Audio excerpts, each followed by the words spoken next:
생방송 남도 톡톡.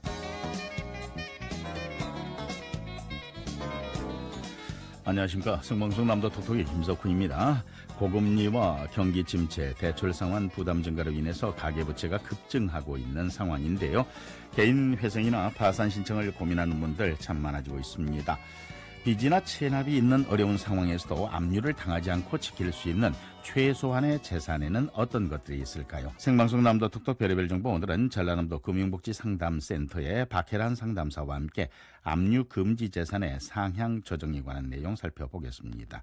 또 2월부터 시행 예정인 제도가 있다고 그럽니다. 전국민 생계비 계좌에 대해서 살펴보겠습니다. KBS 목포라디오의 생방송 남도 톡톡 수요일 별의별 정보입니다. 전라남도 금융복지상담센터 박혜란 상담사 나오셨습니다. 어서 오십시오. 네, 안녕하세요. 먼저 법무부의 민사집행법 시행령 개정안에 따라서 이제 곧 바뀌게 될 압류 금지 재산의 상향 조정 내용, 이쪽을 좀 살펴보겠습니다. 사실상 채무자와 그 가족의 생계를 국가가 최소한으로 보장하겠다는 그런 의미를 갖고 있는 것 같은데, 내용부터 좀 정리를 해주십시오. 네, 혹시 우리 청취자 여러분들 그 압류금지 재산 혹은 압류금지 채권이라고 좀 들어보셨을까요? 예. 그 우리가 채무 관계에 있더라도 기본적인 생계와 생활의 보장을 받을 수가 있고요. 또 근로소득과 퇴직금, 주거와 최소보험금, 그리고 예금 보호를 목적으로 그 법률에 의해 시행이 되고 있습니다. 구체적으로 말씀하신 민사집행법 246조에 의해서 채무자의 일정 재산들은 보호를 받을 수가 있고요. 예. 동법에 사실 여러 내용들이 있지만 오늘은 꼭 알고 있어야 할 기본적인 내용들 위주로 좀 말씀을 드리겠습니다. 압류 금지 재산이라는 거 명칭에서 봤을 때는 조금 생소하고 또 어렵게 생각이 됩니다만, 간단히 생각했을 때는 이제 채권자가 함부로 가져갈 수 없는, 빼앗아 갈 수 없는 그런 재산을 지금 의미하는 것 같습니다. 얼마 정도 지킬 수 있을까요? 네, 일단은 뭐 올해 2월부터 금액이 상향될 예정이긴 합니다만 그 부분은 다시 말씀을 드리고요. 그래요, 네네. 네, 모든 항목을 지금 다 설명드리면 몹시 혼란스러우실 것 같아요. 네. 이 시간에는 우리 생활과 가장 밀접한 관련이 있는 예금이나 보험, 그리고 주택 임차보증금과 관련한 내용 정도만 말씀드리겠습니다.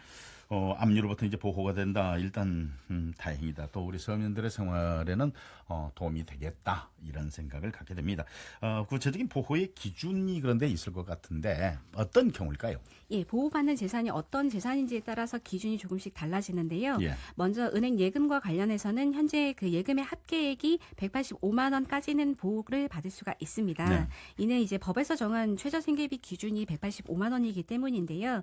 다만 이 보호 금액은 한 개의 계좌마다 각각 보호되거나 각 금융기관별로 보호되는 금액은 아니고요. 네. 전 금융기관에 걸쳐서 보호되는 총 합계액이 185만 원입니다.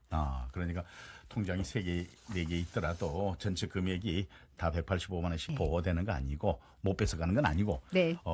4개든 10개든 간에 185만 원까지만 네. 최저생계비를 어떻게 보면 둔다, 이런 네, 맞습니다. 의미라는 거죠. 예, 185만 원. 우리가 보면은요, 어떤 경우는 그 이하인데도 이제 네. 압류가 돼가지고 못 쓰는 또 그런 분들도 계시는 것 같습니다. 뭐 이런 일이 심심치 않게 있다고 그러는데, 이런 경우는 어떻게 해석해야 됩니까? 네, 이 부분에 네. 대해서 제가 지금부터 드리는 말씀을 좀 잘 기억해 주시면 좋겠습니다. 네네. 우리가 보통 채권자가 이제 법원으로부터 지급 명령이나 민사소송에 관한 승소 판결을 받게 되면요. 네. 그 결정문과 판결문을 가지고 채권자의 권리 실행을 하게 됩니다. 그렇죠. 예. 이때 이제 가장 일반적인 권리 실행 조치가 바로 채무자의 재산에 압류를 하는 것이죠. 네. 그리고 또 가장 쉽게 행할 수 있는 조치가 바로 통장에 압류를 하는 조치인데요. 예. 이제 법원에서 압류 및 추심 명령을 득한 이후에 금융기관에 또 바로 압류 조치가 들어가게 됩니다.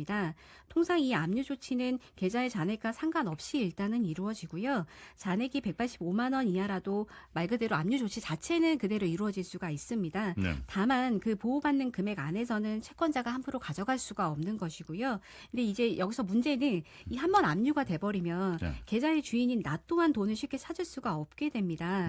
통장이 압류돼서 사용하지 못한다. 이제 바로 이런 경우에 해당이 되는 것이죠. 그러니까 이런 이유로 통장이 압류되어 사용하지 못하게 된다, 그런 얘기인데, 그런데 말씀하신 대로 법적으로 아까 185만 원까지는 보호가 된다, 이 말씀을 하셨잖아요.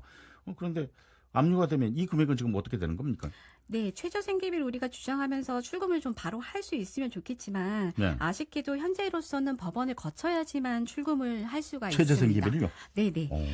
이게 이제 정확한 명칭이 압류금지 채권의 범위 변경이라는 제도가 있습니다. 네. 이 방법은 압류를 원천적으로 해제를 해주는 것은 아니고요. 압류는 유지한 상태에서 최저생계비에 해당하는 일부 금액만 일시적으로 찾아서 사용하실 수 있도록 해주는 절차입니다. 법원을 통해서 해제가 됐을 때 한꺼번에 다 찾아갈 수 있습니까? 아니면 또 그건 아닙니다. 그것도 아니에요? 네네. 185만 원을요? 예, 경우에 따라서 좀 다른데요. 어허. 여기서도 이제 주의하셔야 될 부분이 좀 있어요. 네. 무조건 한 번에 185만 원을 모두 찾을 수 있는 것은 아니고요. 네네. 본인의 월 소득이나 재산 사항 등을 검토한 후에 그 이후에 법원의 결정이 내려지는 것이라서 네. 최저생계비 이상의 소득이 현재 있다면 범위 변경 자체가 받아들여지지 않을 수도 있고요. 네. 또 최저생계비 이하더라도 일부 소득이 있다면 이 일부에 해당하는 그 소득은 차감한 금액만큼만 찾을 수도 있어서요. 네. 좀 개인의 상황에 따라서 지급 여부나 인출 가능한 금액이 좀 달라진다고 보셔야 됩니다. 네. 우리가 법원 거쳐서 이것저것 받아야 된다 하면은 좀 막연하고 또 어렵게 생각하고 그렇습니다. 법이라는 게 항상 어렵기 때문에 신청 방법이나 필요한 서류들은 어떻게 될까요? 예, 필요한 서류들이 좀 있는데요. 본인의 등본부터 계좌정보 통합관리 서비스에서 조회된 전체 계좌 내역이라든지 소득증명, 지방세 세목별 과세증명, 채권자의 법인 등기, 압류 결정문 등 좀 여러 가지 서류가 필요합니다. 네. 그래서 개인이 혼자서 신청하시기에는 조금 어려우실 그럴 수 것 같네요. 예. 있죠. 그러니 법률 전문가나 전문 기관의 좀 도움을 받으시는 방법을 추천드립니다.